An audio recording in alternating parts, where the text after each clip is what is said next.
औज़ुबिल्लाहिमिनश्शैतानिर्रजीम बिस्मिल्लाहिर्रहमानिर्रहीम। तमाम तरीफ़ां उस खालके कायनात वास्ते जिहड़ा इंसानां नूं नेकी दी तौफीक अता फरमांदा है।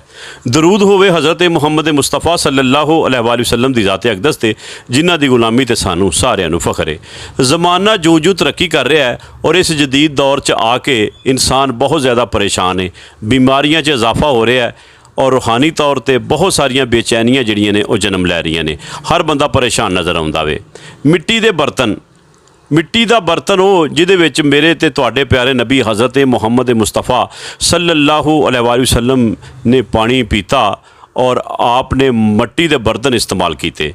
चूँकि ये मेरे नबी सल्लल्लाहु अलैहि वसल्लम की सुन्नत है तो मेरे नबी की हर सुन्नत में शफा है, बरकत है और वो जिहड़ा बंदा उन्होंने इस्तेमाल करता वो वास्ते बहुत वड्डी सादत है।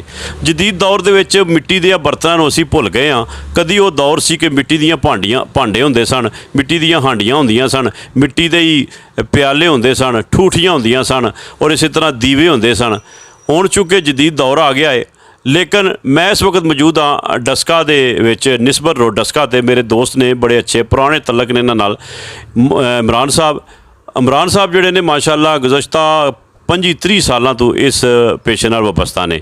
तो मेरे दिल च ख्याल आया कि क्यों ना मिट्टी के बर्तनों की गल होवे और इसकी अफादियत के हवाले नाल और जिहड़ी हजूर अकरम सल्लल्लाहु अलैहि वसल्लम की सुन्नत है उहदे हवाले नाल असीं गल करांगे तो प्रोग्राम साडे वास्ते बाइसे बरकत भी बन जाएगा।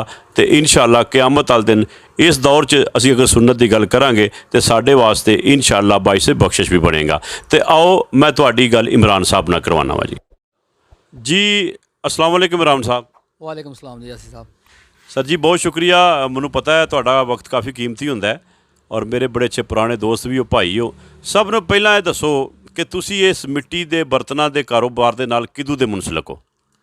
सब साढ़े अबाऊ की दाज तो असीं ये काम कर रहे हैं। साढ़े बजुर्ग वड्डे छोटे सारे यही काम करते सन ते मैं बजाते खुद 35 ईयर तो ये काम करना पिया। जिस वक्त इस रोड का नाम वडाला रोड सी, निस्बर रोड के उत्ते बैठे हैं असीं। पहलां साढ़े ऐफी मिट्टी के बर्तन बनाने हैं, तंदूर वगैरह बनाने हैं, मैं जाते खुद भी बनाना वा। तो उदों तो लैके असीं ये काम कर रहे हैं। जी बहुत शुक्रिया इमरान साहब। तुसीं माशाअल्लाह अबाउजात तो इस पेशे नाल मुंसलिक हो और यकीनन मैं खुद भी वेख्या कि तुसीं बड़े सोहणे तंदूर बनाते हो और फिर वो तंदूर जिहड़े ने काफ़ी दूर दूर तक जाते हैं। तुसीं मौजूदा दौर दे विच जिहड़े मिट्टी के बर्तनों की जिहड़ी इफादियत है सुन्नत के हवाले दे नाल, चूँकि तुसीं माशाअल्लाह पढ़े लिखे भी हो, सुन्नत के हवाले नाल हिकमत के हवाले नाल इहदे हवाले नाल कोई सानूं जिहड़ा ना गुफ्तगू फरमाओ। असल च ना ये जिहड़ा बर्तन है कदीम जमाने तो आका अलैहिस्सलाम के दौर तो चलिया आ रहा है, बल्कि उस तो आदम अलैहिस्सलाम के दौर तो ही कह सकते हो चलिया आ रहा है। सारे लोग इन्हूं इस्तेमाल करते सन। सब तो पहली तो गल है कि हजूर पाक दी सुन्नत है, ये अंदर इंसान बीमारियों तो बचा रहिंदा है। बाकी जिन्ने बर्तन अंदर तुसीं खाना पकाओगे तो खाना तुसीं गालोगे, ये अंदर जिहड़ा भी तुसीं खाना पकाओगे तो पक के उहदी गज़ाइयत जिहड़ी है बेहतर हो के तुहाडे सामने आएगी। तो सब तो वड्डी गल है कि साढ़े वास्ते हजूर पाक दी सुन्नत है, तो उस तो अगे कोई गल नहीं है। जी बहुत शुक्रिया। तुसीं ये दसो कि तुहाडे कोल किहड़ा तबका ज़्यादा जिहड़ा ना ये बर्तन खरीद रहा वे इस वक्त जिहड़ा? असल जदीद दौर है, इस वक्त तकरीबन सारे तबके ही खरीद रहे हैं तो, लेकिन ज़्यादा मिडल तबका और छोटा तबका ज़्यादा इस्तेमाल कर रहा है। लेकिन नैट की वजह ना हुण ज़्यादातर वड्डे लोग भी इस्तेमाल करते, लेकिन ज़्यादा ये दरबारां ते मुख्तलिफ जगह ते पिंडां च देहातां च मुख्तलिफ जगह इस्तेमाल हो रहा है। तो हर लोग इन्हूं इस्तेमाल करते हैं। ज़्यादा लोग मजहबी लोग इस्तेमाल करते हैं, मसलन जैसे मुहर्रम है, ये ठूठियाँ वगैरह दीवे वगैरह साढ़े लोग लैके जाते हैं। आम दिनों लोग प्याला पानी पीने वास्ते यूज़ करते हैं। तो हांडी तो हर घर की जरूरत है, लेकिन हुण कुकर ने उसकी जगह लई है, लेकिन वो टाइम तो लोगों का बचता है, लेकिन है बीमारी हुई है। ये अंदर शफा ही शफा है। जी बहुत शुक्रिया। तो ये दसो कि ये जिहड़ा अपना मिट्टी के बर्तन ने ये कोई खास इलाके दे मशहूर ने? पहलां तो हुंदा सी ना पसरूर की हांडी हुंदी सी या इस तरह मुख्तलिफ, अज भी उन्हां शहरां दे विच बर्तन बन रहे हैं या किहड़े शहर ने जिथे बर्तन ज़्यादा ये बन रहे हैं और ये सनत जिहड़ी है काफ़ी कम कर रही है? जी अगे साढ़े इस इलाके में डस्के च बजाते खुद बड़े बर्तन बनाते हैं। साढ़े अपना खानदान सारा सी वो भी बनाते सन, होर लोग भी बनाते हैं। कुछ चीज़ां पसरूर के इलाके बनदियां ने, हुण भी उत्थे बन रही ने। उस तो इलावा कुछ गुजरात तो आंदियां ने, लेकिन हुण मेजॉरिटी इस टाइम दूर तो जनूबी पंजाब के इलाके च बहावलपुर लो तुसीं कह सकते हो, होर इलाके ने बड़े जै मुल्तान साइड तो आ रहे हैं। ਤੇ ਕੁਝ ਹਾਲਾਂ ਵੀ ਇੱਥੇ ਬਣ ਰਹੇ ਨੇ। ਜੀ ਇਹ ਦੱਸੋ ਕਿ ਇਹ ਜਿਹੜੇ ਤੁਹਾਡੇ ਕੋਲ ਮਿੱਟੀ ਦੇ ਬਰਤਨ ਨੇ, ਇਹਨਾਂ ਦੀਆਂ ਕੀਮਤਾਂ ਦਾ ਜਿਹੜਾ ਵੀ ਸਿਲਸਿਲਾ ਹੈ ਉਹ ਕਾਫੀ ਜ਼ਿਆਦਾ ਨੇ ਜਾਂ ਨਾਰਮਲ ਨੇ ਜਾਂ ਆਮ ਆਦਮੀ ਦੀ ਪਹੁੰਚ ਨੇ? ਆਮ ਆਦਮੀ ਦੀ ਪਹੁੰਚ ਹੀ ਨਹੀਂ, ਤਕਰੀਬਨ ਬਰਤਨ ਦਾ ਰੇਟ ਇੰਨਾ ਜ਼ਾਇਦ ਨਹੀਂ, ਲੇਕਿਨ ਮੌਜੂਦਾ ਵਕਤ ਜਿਹੜਾ ਬਹੁਤ ਮਹਿੰਗਾਈ ਦਾ ਹੈ। ਹਰ ਇਨਸਾਨ ਨੂੰ 200-300 ਰੁਪਇਆ ਖਰਚ ਕਰਦਿਆਂ ਵੀ ਮਹਿਸੂਸ ਹੁੰਦਾ ਹੈ। ਲੇਕਿਨ ਇਸ ਤੋਂ ਪਹਿਲਾਂ ਲੋਕ ਜਿਹੜੇ ਹਨ ਉਹ ਬੜੇ ਸ਼ੌਕ ਨਾਲ ਅਤੇ ਬੜੀ ਮੁਹੱਬਤ ਨਾਲ ਇਹਨੂੰ ਲੈ ਕੇ ਜਾਂਦੇ ਹੁੰਦੇ ਸਨ। ਉਸ ਵਕਤ ਲੋਕ ਇਹਨੂੰ 200-300 ਰੁਪਏ ਨੂੰ ਵੀ ਕੱਖ ਨਹੀਂ ਸਨ ਸਮਝਦੇ। ਲੇਕਿਨ ਮੌਜੂਦਾ ਵਕਤ ਦੇ ਵਿੱਚ ਲੋਕ ਸੋਚਦੇ ਨੇ ਕਿ ਅਸੀਂ ਕੀ ਕਰੀਏ ਜਾਂ ਕਿਸ ਤਰ੍ਹਾਂ ਇਹਨੂੰ ਖਰੀਦੀਏ, ਲੇਕਿਨ ਫਾਇਦਾ ਇਹਦਾ ਹੋਣ ਵੀ ਬਹੁਤ ਜ਼ਿਆਦਾ ਹੈ ਅਤੇ ਦੂਜੇ ਬਰਤਨ ਨਿਸਬਤ ਹਾਲਾਂ ਵੀ ਸਸਤਾ ਹੈ।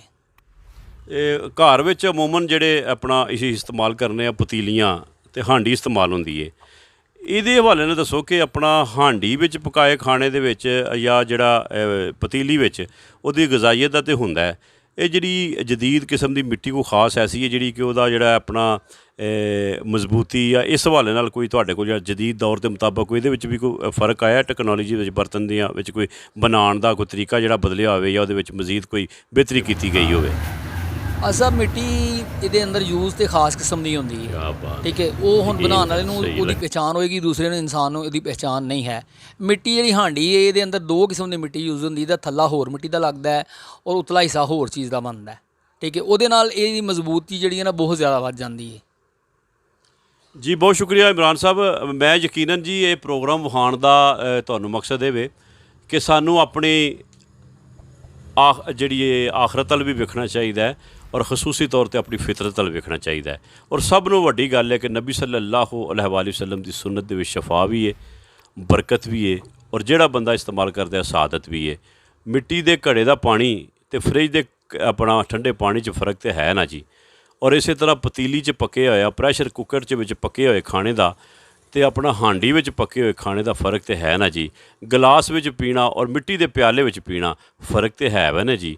ਦੂਸਰੀ ਗੱਲ ਇਹ ਵੇ ਕਿ ਸਾਡੀ ਇਸ ਮਾਸ਼ਰੇ ਵਿੱਚ ਵੱਧਦੀਆਂ ਹੋਈਆਂ ਬਲੱਡ ਪ੍ਰੈਸ਼ਰ ਦੀਆਂ ਬਿਮਾਰੀਆਂ, ਸ਼ੂਗਰ ਦੀਆਂ ਬਿਮਾਰੀਆਂ, ਦਿਲ ਦੀਆਂ ਬਿਮਾਰੀਆਂ ਜਿਹੜੀਆਂ ਨੇ ਉਹ ਖ਼ਤਮ ਹੋ ਸਕਦੀਆਂ ਨੇ ਅਗਰ ਅਸੀਂ ਹਜ਼ੂਰ ਅਕਰਮ ਸੱਲੱਲਾਹੁ ਅਲੈਹਿ ਵਸੱਲਮ ਦੀ ਸੁਨਨਤ ਦੇ ਮੁਤਾਬਕ ਅਮਲ ਕਰੀਏ। ਤੇ ਮਿੱਟੀ ਦੇ ਭਾਂਡੇ ਜਿਹੜੇ ਨੇ ਜੀ ਇਹ ਕੱਲ੍ਹ ਵੀ ਮੇਰੇ ਨਬੀ ਸੱਲੱਲਾਹੁ ਅਲੈਹਿ ਵਸੱਲਮ ਦੀ ਨਿਸਬਤ ਨਾਲ ਇਹਨਾਂ ਵਿੱਚ ਸ਼ਫਾ ਹੈ ਤਾਂ ਇਨਸ਼ਾਅੱਲਾ ਇਹ ਸ਼ਫਾ ਰਹਿਣੀ ਹੈ। ਅੱਲਾ ਅੱਗੇ ਦੁਆ ਹੈ ਕਿ ਅੱਲਾਹ ਤਾਲਾ ਸਾਨੂੰ ਹਜ਼ੂਰ ਅਕਰਮ ਸੱਲੱਲਾਹੁ ਅਲੈਹਿ ਵਸੱਲਮ ਦੀ तमाम ਸੁਨਨਤਾਂ 'ਤੇ ਅਮਲ ਕਰਨ ਦੀ ਤੌਫੀਕ ਅਤਾ ਫਰਮਾਏ। ਸਾਡਾ ਚੈਨਲ ਜ਼ਰੂਰ ਸਬਸਕ੍ਰਾਈਬ ਕਰਦੇ ਆ ਜੀ। ਮੈਂ ਬਹੁਤ ਮਸ਼ਕੂਰ ਹਾਂ ਆਪਣੇ ਭਾਈ ਇਮਰਾਨ ਸਾਹਿਬ ਦਾ। ਪਾਕਿਸਤਾਨ ਜ਼ਿੰਦਾਬਾਦ।